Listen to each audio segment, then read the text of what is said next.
Om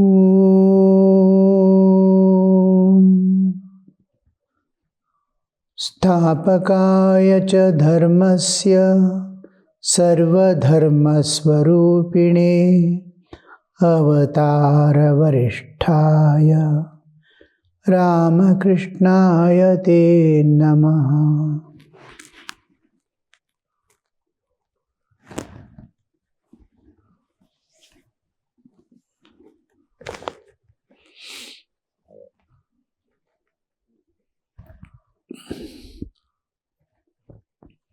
Two monks had arrived at temple garden in the morning. They were devoted to the study of the Bhagavad Gita, the Vedanta, and other scriptures. They entered the master's room, saluted him, and sat on the mat on the floor. Sri Ramakrishna was seated on a small couch. The master spoke to the sadhus in Hindustani. Master, usually they are Sri Ramakrishna and Bengalis are accustomed to speaking Bengali. Hindi speaking is not very common there, but there were so many Hindi speaking people in Calcutta, especially. The rest of the Bengal was filled with Bengalis. But this being a metropolitan place, city, all types of people were together, and also English people had already occupied the major place because of the sea closer. Calcutta, Madras, Bombay, all these places, especially these three places touching the ocean, were the places where the ships could easily come and they can get down into the land. So there the British people got accumulated.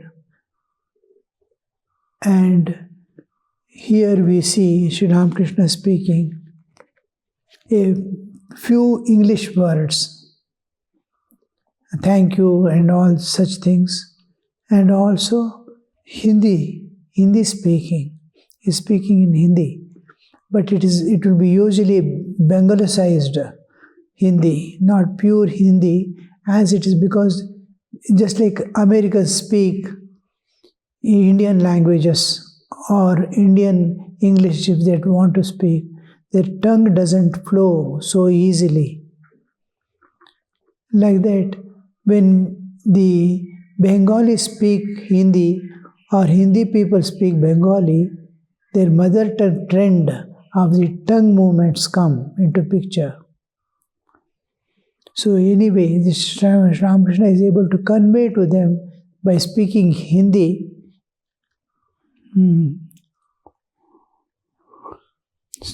The master spoke to them through the sadhus in Hindustani.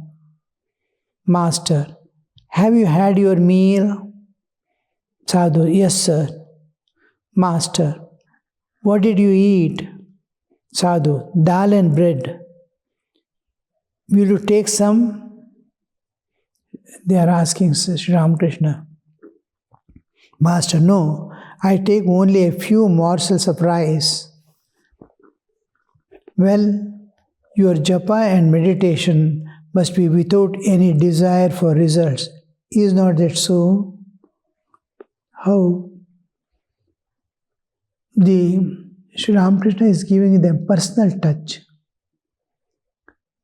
Two things interesting to people and begins with endearing. He is asking them, have you taken food? Do you want anything? And second thing is, how is your family? Are they all keeping well? Just a word. Are all keeping well at home? Just a word. Immediately, that intimacy At the physical level, a kind of opening comes into picture.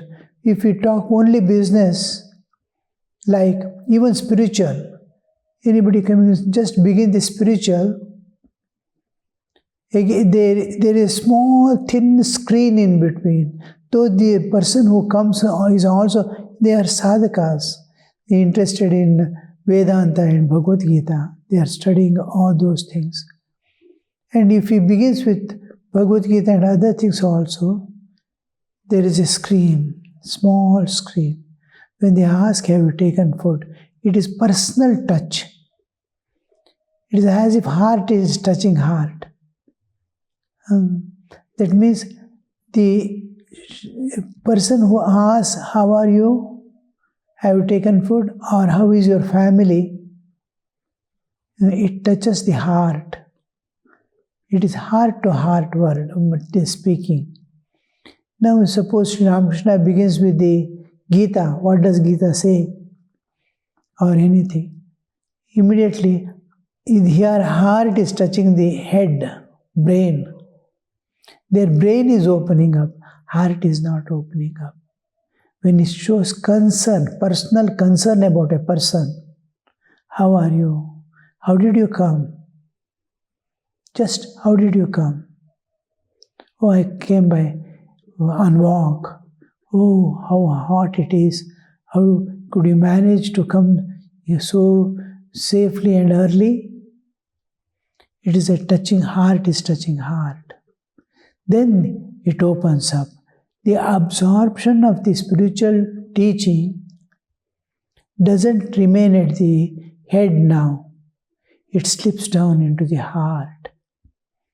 So always the personal touch with a person begins asking about himself or his people, in whom he has kept his mindness. How is your family? How is it? Situation at home?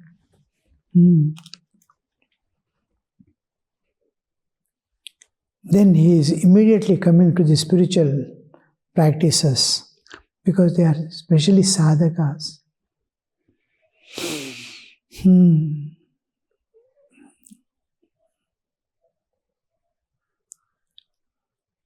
And they are also asking in the same way. We had dal and bread. Bread means here actually not Western bread. It is rotis, Indian bread. Will you have some?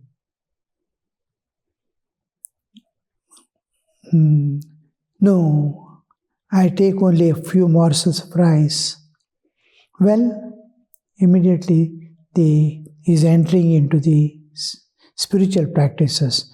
Well, your japa and meditation must be without any desire for results. Is not that so? Sadhu, yes sir. Master, that's good. One must surrender the result to God. Shri Krishna Arpanamastu. Whatever you do, it must be offered to the Lord. Result. Otherwise, mind will be split into two.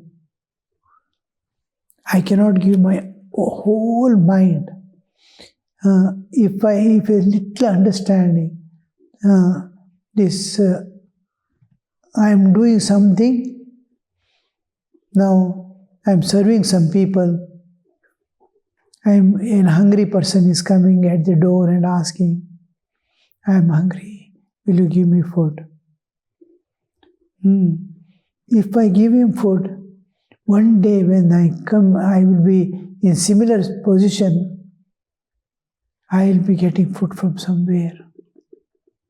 A small understanding. Anything you do good, that good result will come. Yes, it's a punya karma. Or anything, a small, a unknown expectation that would follow. Why am I doing this? Anybody giving, you see, there is a result expectation. Even in the houses, when they give alms, they will touch the hands of children or ask children to go and give. One understanding is they must get the habit of giving. Another side, these children must get the benefit of this giving. Already the fruit has been expected. Even the children should get the habit of, there is a result expectation. The children must get the result of this giving. God must fill them, their jhola at all times. Whatever they need, God must be able to give them. Or their own karma. This is, I am doing a good karma. That good karma's result must go to my children. That expectation, I am not able to fully, wholeheartedly give it.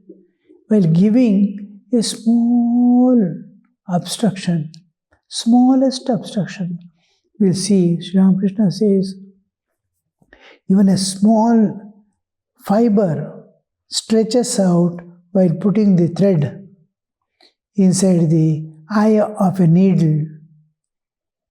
It doesn't enter. Whole thread is going, only one single thin fiber is stretching out. You cannot put it. Like that, the small result, I am not able to give my wholeheartedly, with all love, I am not able to give. When the mind has nothing to gain or anything, just somebody is coming, and usually you can see in small children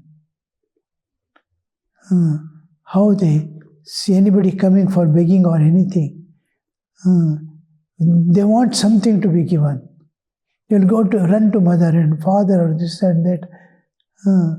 There is no intention of anything. He has come and asking, I have to give.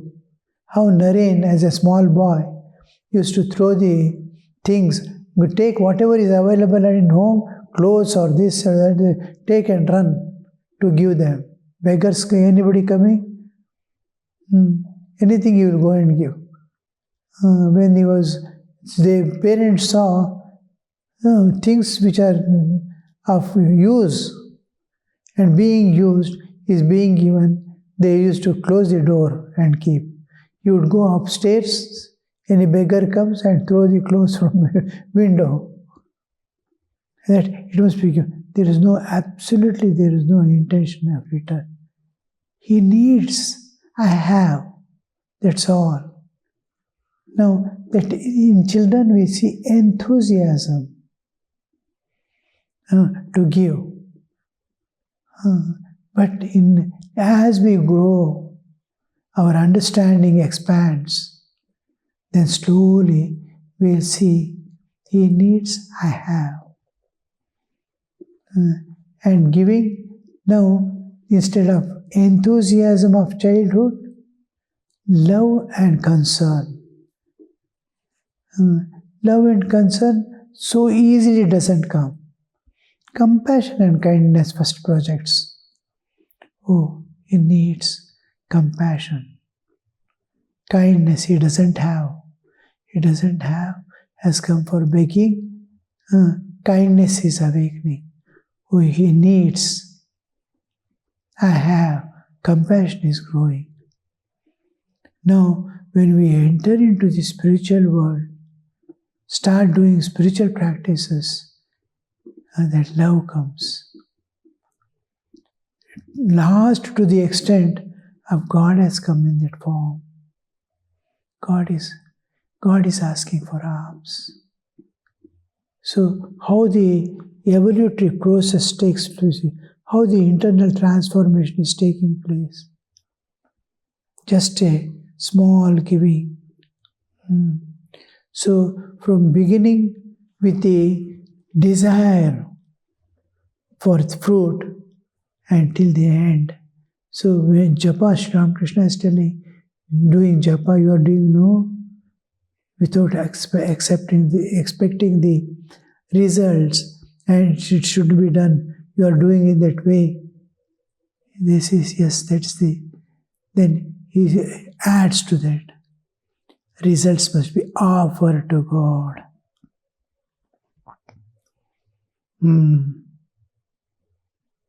Sadhu, yes sir.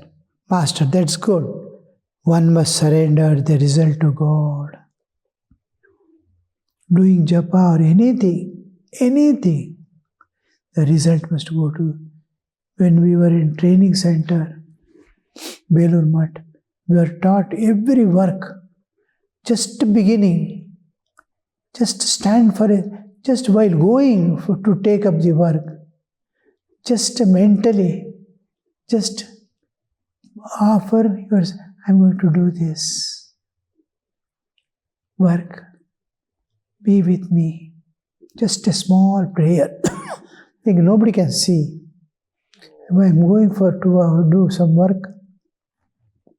Now garden work I have.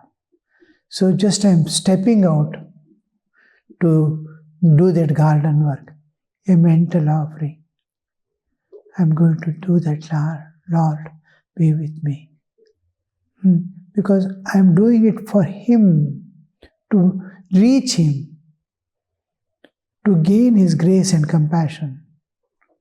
So, and then after the work is, suppose I'm sweeping in the garden, and by the time I go and take up the broomstick first, I will have the prayer. I'm going to sweep now. Will be reporting to God, as if I'm asking for His permission. And then going after sweeping, but sweeping as much as possible, because it is a sweeping work where intelligence is not needed, habit alone. So go on, so eyes are seeing, hands are, mind is free. Go on thinking or taking the name of God, or Leela Manthana, going on churning the Leela of Thakur. And then when the work is finished, when keeping back the broomstick, when we go there to the corner to keep, just as we are approaching the corner to keep, we'll be uttering the Ishta Mantra. By the time we reach there, 10-12 times Ishta Mantra is over, just keep it and offer that. Within a moment, all that I have done is for you. This whole thing is offered for everything. Now, when we sit in the computers in the office, each time we close the file or open the file or enter the file, we will be offering, oh, let this be offered to God. Thakur, I am doing this. I am just saved. Control S. Immediately you will look at the face of Ramakrishna in the front and offer it, so that every work, every action is getting constantly there, every moment, now and then. The frequency will go on increasing till it becomes a spontaneous offering, which you will call yajna. When there is yajna in the Vedic times, the concept was entirely different. Life was a constant flow from childhood, because all are following the same way, living in the same way.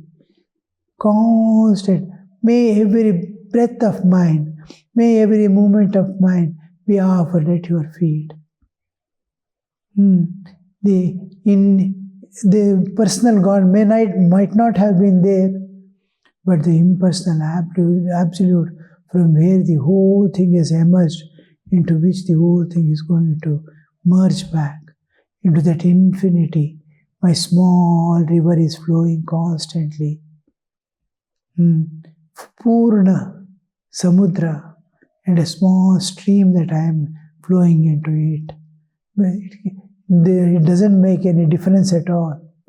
When into infinity, some finite is put into it, infinity remains infinity only. Purnasya Purnamadaya Purnameva Avashishyate. Purnameva Avashishyate. The Purna alone remains. Like that I'm constantly flowing. That was the concept. My every bit of my life, yajna is a sacrifice. So every moment, everything is as if I am flowing in time and flowing into the absolute, the source. I am going back to the source. So all actions, all thoughts, all feelings, it is to constantly, in the awareness of divine, they move about. Later on, as the time changes, slowly man's senses start demanding. Slowly they come to the, from spiritual level of Aham Brahmasmi, they come to the bodily level, Aham Dehosmi. That I become intensely body. As we come down from that state to the bodily level, how the senses become predominant, you see, in life. Once a small concession given to a sense, it starts demanding. It creates constant drive from within, urges from within. And that is called vasana tendency. Man started becoming yielding to the demands of senses. Indriya vasha. He was jnana vasha.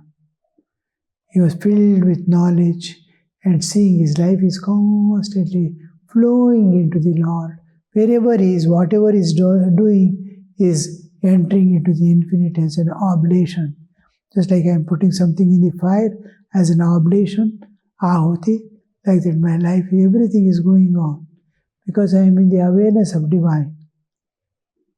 Then slowly the Indriya Vasha from Jnana Vasha, he started becoming Indriya Vasha, yielding to the demands of, because his awareness is coming to the other level of identity with the body.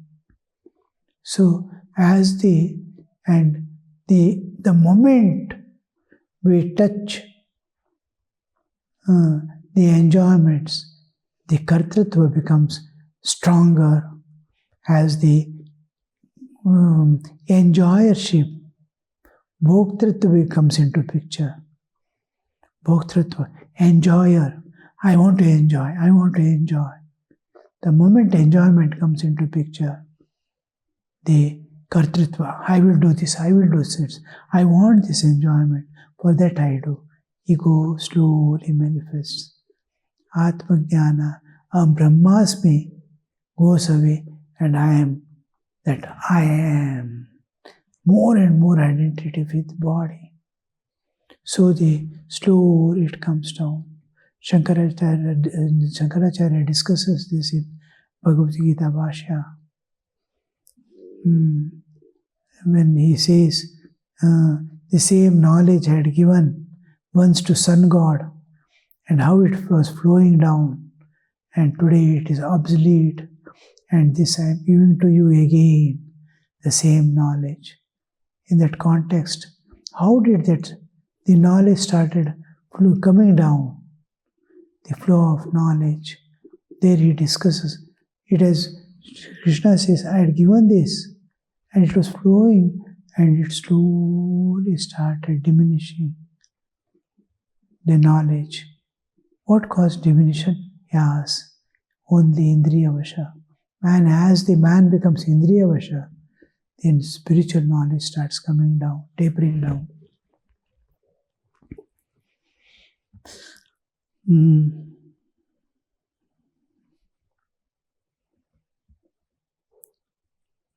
One sadhu said to the other, quoting from Gita, O Arjuna, whatever actions you perform, whatever you eat, whatever you offer in sacrifice, whatever you give in charity, and whatever austerities you practice, offer everything to me.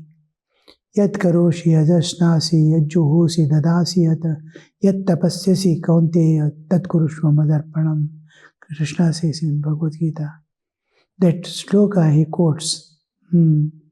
Whatever you do, yat karoshi, yadashnasi, whatever you eat, yat juhosi, whatever you offer in the havan, yat juhosi, dadasi, yat whatever you give, yat tapasyasi, whatever tapas you do, tat kurushva, mother, all that, whatever you do, you offer it to me.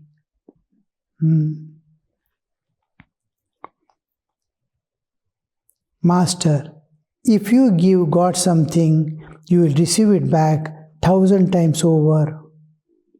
Whatever you give, it comes multiple. That's why after doing meritorious deeds, one offers a handful of water to God. It is a symbol of offering fruit to God. In a hand, we take the water and we leave it on the ground or in the plate. Shri Krishna Arpanamastu. We offer.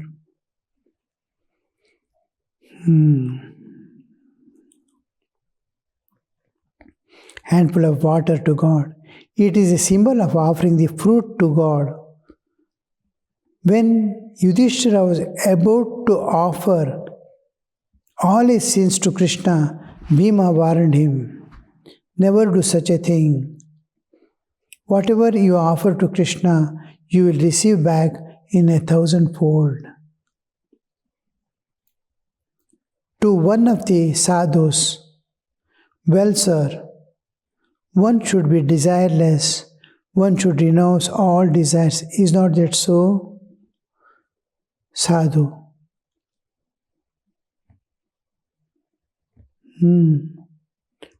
Ramakrishna is telling to one of the sadhus, well, sir, one should be desireless, one should renounce all desires. Is not that so? Sadhu. Yes, sir. Master, but I have desire for bhakti. That's not bad. Rather, it is good. Sweets are bad for they produce acidity, but sugar candy is an exception. Is not that so? Sadhu, yes, sir. Master, well, sir, what do you think of Vedanta? Sri Ramakrishna is going little by little deeper into the concepts. What they follow from there to what they understand. They slowly, every moment they are conscious what they are doing, how they are offering, everything they are conscious. It is at the physical level. A little deeper is mental level. Still deeper is the heart level, bhavana. When bhavana awakens, the work, perfection in work slowly drops away. He is in the bhavana world. So deeper, pure adhyatmic level when it goes, there is a silence. It is leading to self-offering, atma samarpana.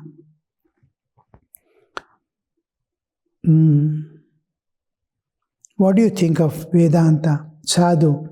It includes the 6 systems of philosophy. Master. In Hinduism, there are 6 standard philosophies pertaining to the Jiva, Jagat and Ishvara. The philosophies, all Indian philosophies, are concerned with the spiritual existence and the physical existence.